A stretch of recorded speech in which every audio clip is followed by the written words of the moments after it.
Hi guys, and welcome to yet another very exciting video tutorial of Adobe Premiere Pro.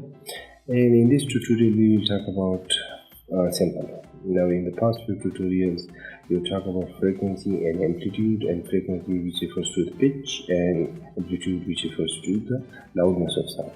Now what a sample rate is. Now before you understand sample rate, let me tell you about frame per second, FPS. You must have seen these terms used in terms with cameras or video quality or pictures and stuff like that. Sample rate people are not generally not that familiar with, but everybody is familiar with frame per second. So I would explain sample rate in reference to frame per second. Now when you capture a picture or a video with a video camera that captures 25 frames per second or 30 frames per second, what does that mean?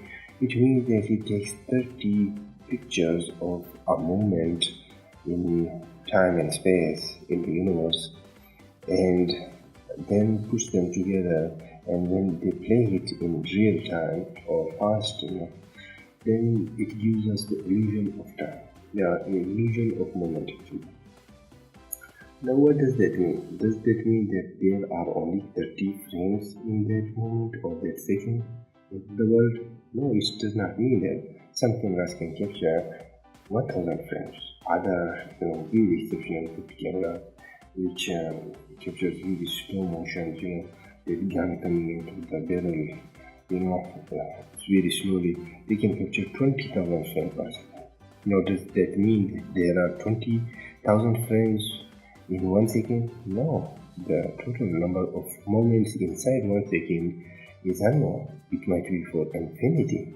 So we are going into the field of quantum science in this tutorial. I will tell you. What I meant to say is that it depends on our hardware, how much can we capture of that moment. We cannot capture every bit of moment or every moment of a second. We can only capture what we think is useful or what our hardware allows us to capture. The same is true for sound.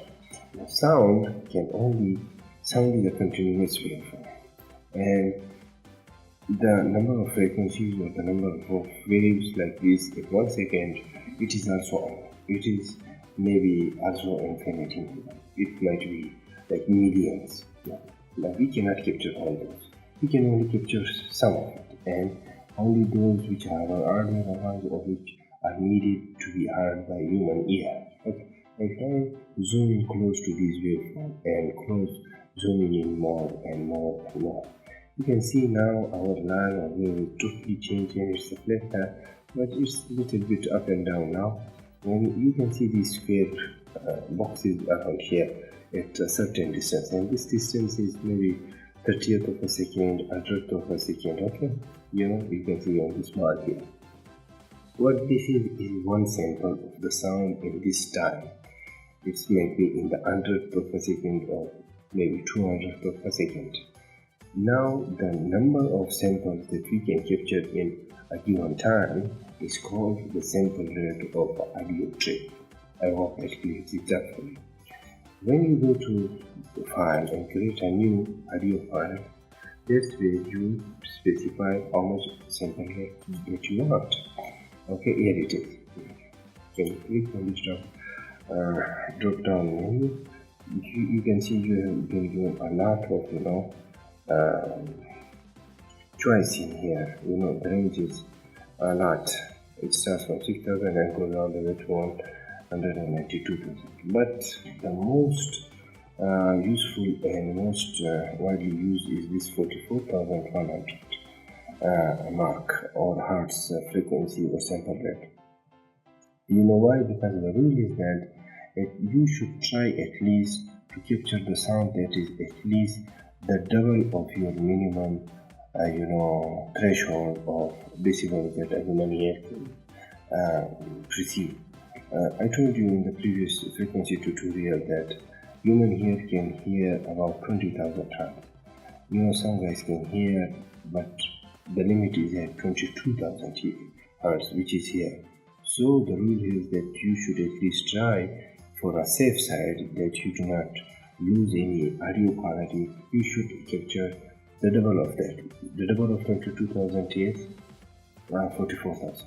But to be a little bit more sure and on the safe side, many people capture 48,000. But there is a debate whether it is useful or not, and if you are burning your audio to the CD or some media that is not really good for capturing audio quality, then it will drop back to 44,000.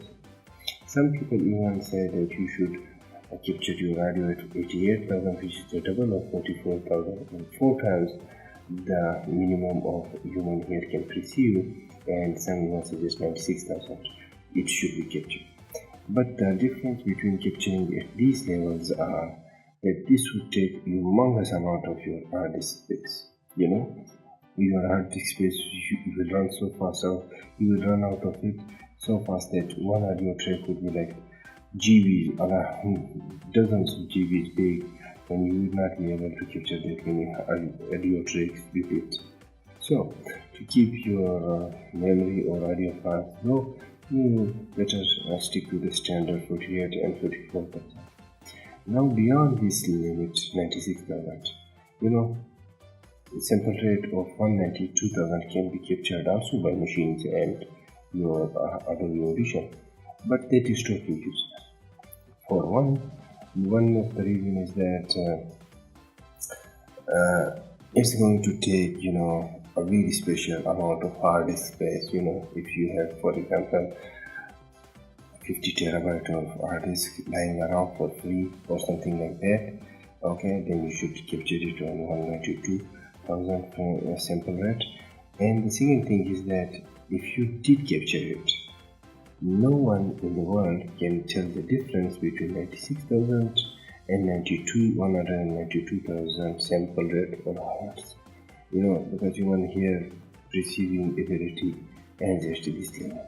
There has been a research conducted, and in where a lot of experts of audio, they can tell a little bit of difference between the 96 and 48,000 mark, but beyond the 96,000 mark, no one in the world has been found that can tell the difference. That okay, this sounds more better because it was at 192,000 hertz for sample rate it was captured. It is gonna take you a hard space, and there is no benefit for it. I hope you guys understood what sample rate is, along with the other two tutorials in which we discuss frequency and amplitude, which refer to the pitch and loudness of the sound. Sample rate means that capturing the samples of the sound in a given time. With that said, I take my leave and I will see you next tutorial. Goodbye for now.